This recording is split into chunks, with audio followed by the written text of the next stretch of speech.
Presiden Amerika Serikat Donald Trump dan perwira tinggi Amerika Serikat membatalkan liburan dan kembali ke Gedung Putih. Amerika Serikat dilaporkan sedang mempertimbangkan melancarkan operasi militer terbaru terhadap Iran.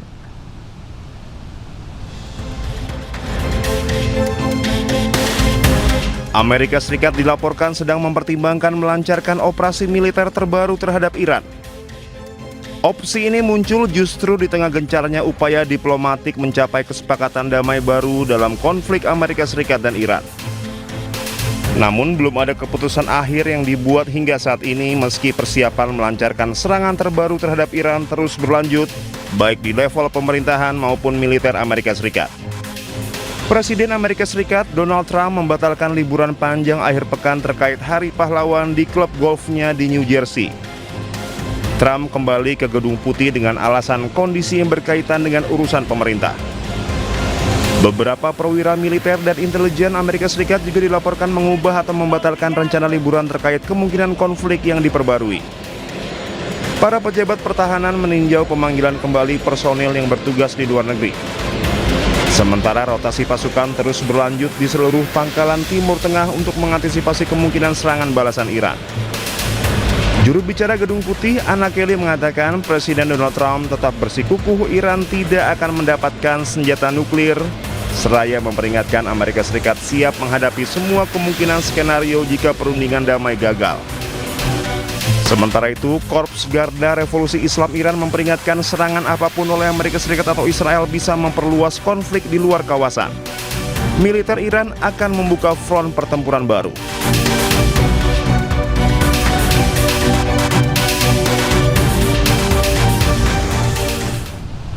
Lalu apa rencana Presiden Amerika Serikat Donald Trump dan perwira tinggi Amerika Serikat di Gedung Putih?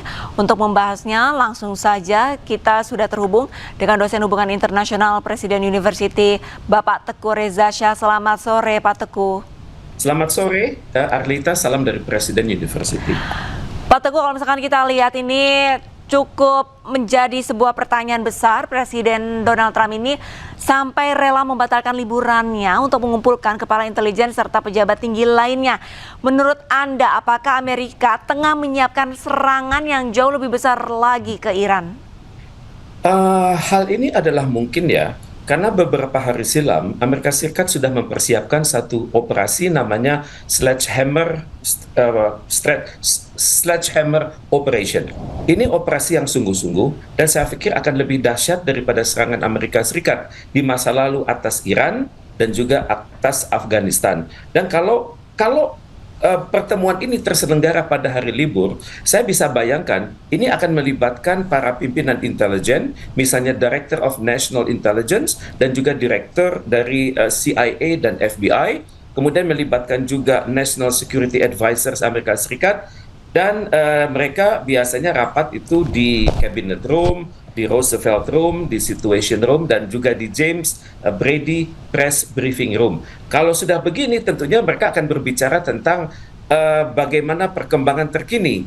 Jadi temanya akan kira-kira tentang bagaimana perkembangan terkini dari situasi perang Iran lawan Amerika Serikat, kemudian bagaimana kesiapan intelijen Amerika Serikat, bagaimana laporan intelijen Amerika Serikat, bagaimana briefing-briefing teknologi yang sudah ada selama ini, kemudian juga perkiraan apakah nanti kalau misalnya terjadi perang, bagaimana perkembangan angkatan bersenjata Amerika Serikat, bagaimana logistiknya, kemudian juga bagaimana dukungan diplomatik dari sekutu Amerika Serikat di luar negeri, kemudian juga menghindari gap antara apa yang dilakukan Amerika Serikat dengan media yang semakin kritis atas Amerika Serikat, dan juga prospek dari ada tidaknya ancaman dari lingkungan global. Jadi ini adalah perkiraan saya dari apa yang akan dilakukan. Tentunya mereka juga akan berbicara tentang misalnya finalisasi dari perjanjian dari dialog antara Amerika Serikat dan Israel lewat Pakistan.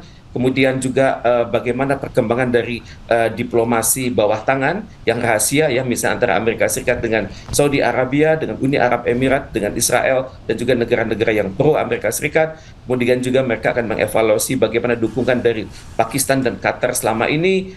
kemudian juga pada saat yang sama mereka juga mengecek bagaimana perkembangan Hormuz. Apakah kalau terjadi serangan, apakah keadaan akan semakin memburuk? Mereka juga akan mengevaluasi banyak hal, termasuk misalnya perlengkapan perang yang Amerika Serikat sudah kirim ke sana. Dan yang jelas Operation Sledgehammer itu sudah dirancang sekitar 2 minggu lalu, dirancang oleh Pentagon, sudah ada simulasinya.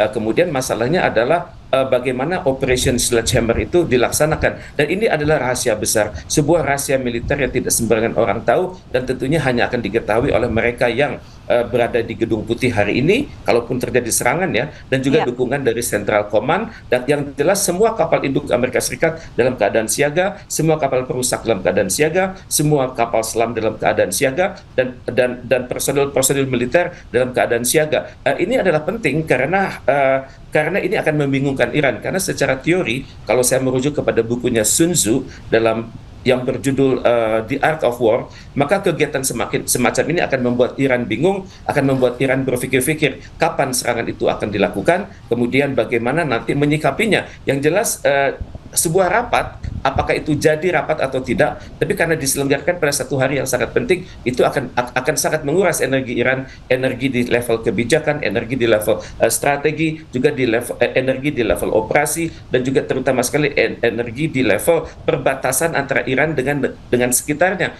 karena mereka harus membayangkan bagaimana serangan itu akan dilakukan, apakah dari darat, dari laut, dari udara, atau kombinasi 1, 2, 3 tersebut. Tapi yang jelas Iran sudah siap. Iran mengatakan apapun yang terjadi kami siap untuk perang jangka panjang, dan dalam bayangan Iran bahwa Amerika Serikat saat ini sedang repot, karena itu Amerika Serikat membutuhkan exit strategi untuk dapat keluar dari perang dengan elegan dan tetap mengklaim kemenangan, walaupun sebenarnya kemenangan itu semakin jauh.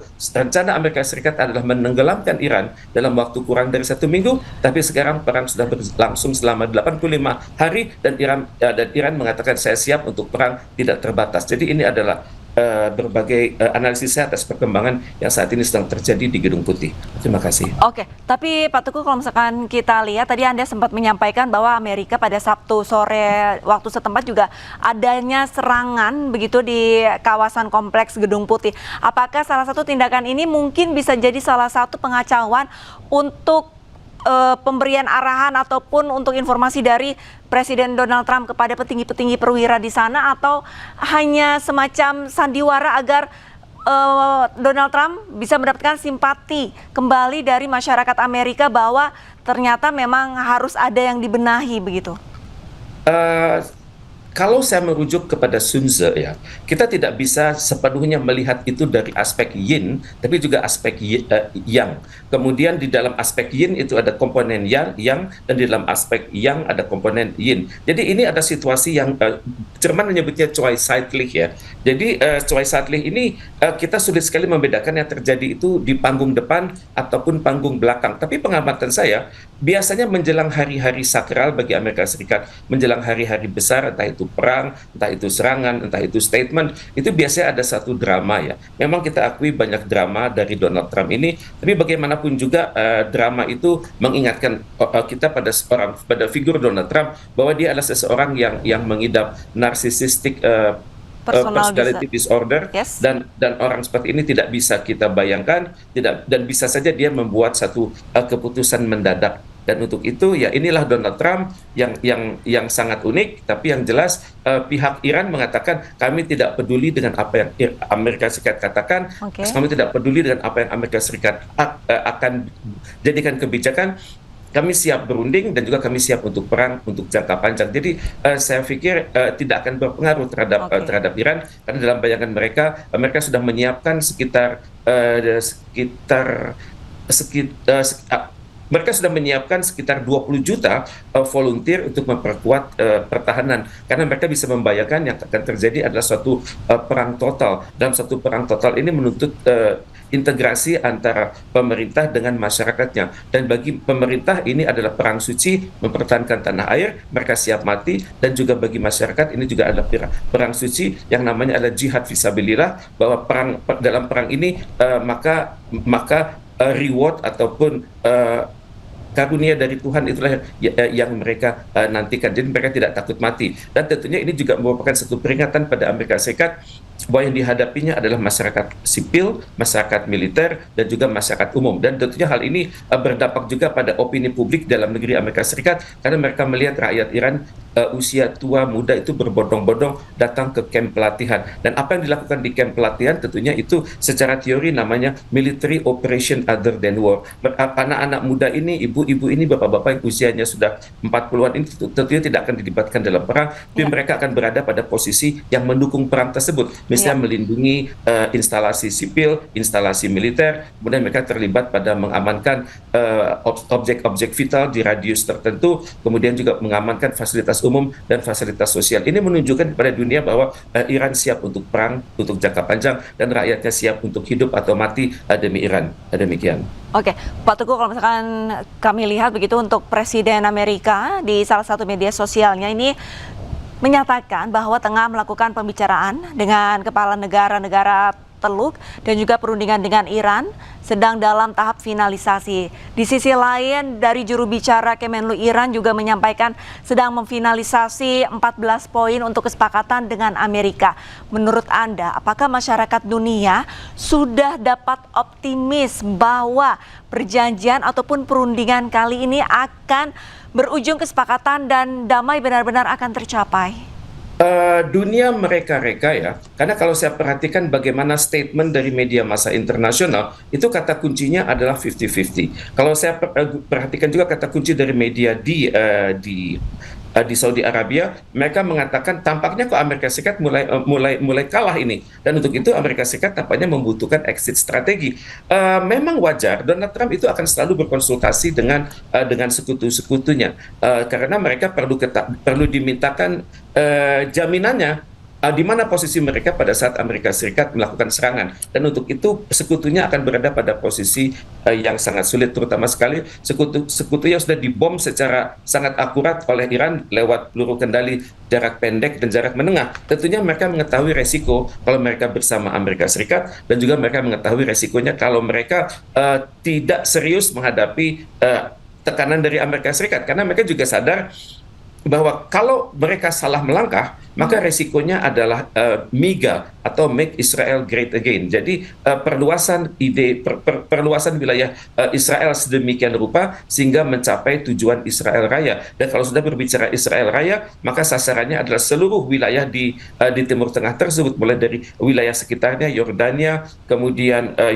Suriah, kemudian juga masuk nantinya ke Turki, masuk juga ke Irak, juga masuk ke Iran dan perbatasan Saudi Arabia. Dan mereka juga sudah tahu bahwa kalau mereka melawan Iran, maka Iran akan melakukan kembali serangan secara sangat terstruktur. Jadi untuk itu yang akan bermain pada saat ini adalah diplomasi rahasia. Diplomasi rahasia antara Amerika Serikat dengan sekutunya, dan juga antara Iran dengan negara-negara tetangganya. Karena dalam kondisi yang bagi Iran, dalam kondisi yang hidup atau mati, di mana peradaban dia yang berusia 4.500 tahun itu akan dipertaruhkan, maka Iran tidak akan sungkan-sungkan meminta ketegasan pada menit-menit terakhir. Anda bersama Amerika Serikat atau diam atau bersama Iran? Bagi Iran itu jawabannya cukup, karena peluru kendali Iran sudah terarah dengan sangat spesifik ke wilayah-wilayah tertentu yang diperkirakan oleh Iran akan mengkhianatinya. Dan untuk itu Iran sudah membuktikan bahwa peluru-peluru kendali dia itu presisinya sangat tinggi dan bisa dan markas besar operasi militer Iran itu bisa mengecek bagaimana keadaan target itu sebelum, saat, dan setelah serangan. Dan tentunya ini akan membuat Amerika Serikat ngeri, apalagi beberapa hari silam terjadi terwujud KTT antara antara Presiden Rusia Vladimir Putin dengan Presiden China Xi Jinping, dan di mana mereka mengatakan mereka akan bersatu melawan terjadinya satu perang dunia ketiga. Dan ini akan menggentarkan Amerika Serikat juga, karena dengan demikian Amerika Serikat tidak akan sedikit pun berpikir akan menggunakan nuklir dalam menyerang Iran. Bahkan nuklir dalam skala kecil pun tidak akan digunakan, maka yang akan terjadi adalah perang konvensional. Dan untuk perang konvensional itu Iran sudah siap bagaimana caranya dengan berbagai skenario di Hormuz, dan berbagai skenario di perbatasan, dan juga berbagai skenario untuk menyerang Israel secara langsung. Dan untuk itu Iran sudah menunggu segera perang ini tuntas adalah lebih baik, karena dalam hal ini Iran adalah negara yang sedang diserang pada tanggal 28 Februari silam, dan sejak itu Iran sadar bahwa Amerika Serikat dan Israel sama sekali tidak bisa dipercaya. Juga PBB itu sangat lemah dan lengah. PBB tidak memberi komentar saat Amerika Serikat menyerang. Kalaupun ada komentar itu sangat normatif, dan negara-negara dunia juga dalam pandangan Iran sangat normatif, tapi mereka mulai bereaksi setelah Iran melakukan pembalasan atas Israel dan juga sekutu-sekutu Amerika Serikat yang ada di Timur Tengah tersebut. Saya pikir Iran sudah siap untuk suatu perang jangka panjang, bahkan mereka mengatakan ini adalah perang suci, dan untuk itu pemerintah Iran dan Garda Revolusi Iran dan masyarakat Iran tampaknya semuanya kompak. Mereka terikat pada loyalitas kepada Ayatollah, dan juga mereka terikat pada suatu doktrin yang namanya marja'i taklid atau ketaatan mutlak pada pemimpin, dan ini merupakan suatu hal yang merupakan kekuatan Iran, bahwa mereka siap melakukan suatu perang semesta secara lewat darat, laut, udara maupun kombinasi, dan juga secara diplomatik. Dan untuk itu Iran sudah menyatakan siap, dan untuk itu tentunya Iran akan berpikir kami sudah menang sebenarnya. Karena perang yang dirancang oleh Amerika Serikat 1 minggu tersebut ternyata sudah berlangsung sampai 85 hari, dan Iran juga sudah melihat betapa reputasi domestik Amerika Serikat itu sudah rontok, tingkat kepercayaan masyarakat atas Amerika Serikat atas kepemimpinan Presiden Donald Trump semakin rontok, dan juga banyak sekali kritik dari mantan-mantan jenderal dan mantan-mantan menteri pertahanan di Amerika Serikat atas Donald Trump, yang dalam pandangan mereka tidak bisa mengelola negeri, dan mereka dan Amerika Serikat melakukan pelanggaran konstitusi. Juga Iran sudah melihat dalam perang ini adalah antara Iran melawan Amerika Serikat plus Israel, di mana negara-negara NATO sudah tidak mau terlibat, di mana negara NATO mengatakan bahwa ini bukan perang NATO, kami tidak dikonsultasikan, dan perang ini juga tidak sah secara hukum nasional Amerika Serikat. Jadi Iran tampaknya sudah siap dengan perang tersebut, dan untuk itu mereka akan melakukan pembalasan habis-habisan. Dan untuk itu tampaknya bagi saya, dalam pandangan saya, kemungkinan besar Amerika Serikat akan menarik diri, karena batas 30 hari itu semakin dekat, dan untuk itu Donald Trump juga berpikir-pikir bahwa kalau perang ini sampai berlanjut, maka reputasi Donald Trump akan turun, kemudian reputasi Partai Republik juga akan turun, dan pada saat nanti pemilu selak pada bulan November tahun ini, kemungkinan besar Partai Republik itu akan sangat berkurang kursinya, dan pada saat itulah Partai Demokrat akan naik suaranya, dan mereka akan mendesak suatu pemakzulan di DPR Amerika Serikat. Jadi Donald Trump saat ini sedang bingung berpikir-pikir bagaimana caranya keluar perang secara tenang, dan kemudian keluar lewat suatu exit strategi yang membanggakan, dan tetap nanti ujung-ujungnya mengatakan Make America Great Again itu berhasil dilaksanakan oleh kepemimpinan Donald Trump. Demikian. Berbicara exit strategi yang harus dipilih benar-benar oleh Presiden Donald Trump, Amerika terhadap Iran begitu. Kalau misalkan kita lihat, salah satu strategi ataupun salah satu pemicunya kan sebenarnya uranium yang diperkaya. Dari pihak Amerika, mereka tetap meminta adanya pasal bahwa uranium yang diperkaya itu dikirim ataupun diserahkan kepada Amerika. Tapi di sisi lain, pihak Iran tetap kukuh gitu untuk tidak memberikan ataupun tidak mengirimkan uranium yang diperkaya. Dari poin ini saja bisa dikatakan hampir 3 bulan ini mereka tidak sepakat begitu, Pak Teguh. Menurut Anda, apakah di perundingan kali ini pasal tersebut akan benar-benar mendapatkan jalan tengah, atau memang tadi Anda sempat menyampaikan bahwa kemungkinan perang akan berakhir, tapi jika pasal ini tetap dengan pendiriannya masing-masing, apakah kemungkinan perang akan terus berlanjut ke depannya? Memang faktor uranium, faktor nuklir, dan faktor Hormuz itu merupakan kunci ya. Dan dalam pandangan saya, Iran tidak mau goyang. Bagi mereka nuklir dan Hormuz adalah bukti kedaulatan Iran yang sudah bertahan 4.500 tahun. Kalaupun nanti perdebatan ini semakin sengit, dan Iran melihat bahwa perlu memang suatu kemenangan, walaupun kemenangan itu ditafsirkan oleh dunia sebagai mundur untuk maju, kemungkinan besar Iran, saya pikir, bersedia melakukan toleransi. Tapi toleransi itu bukan berdasarkan tekanan Amerika Serikat.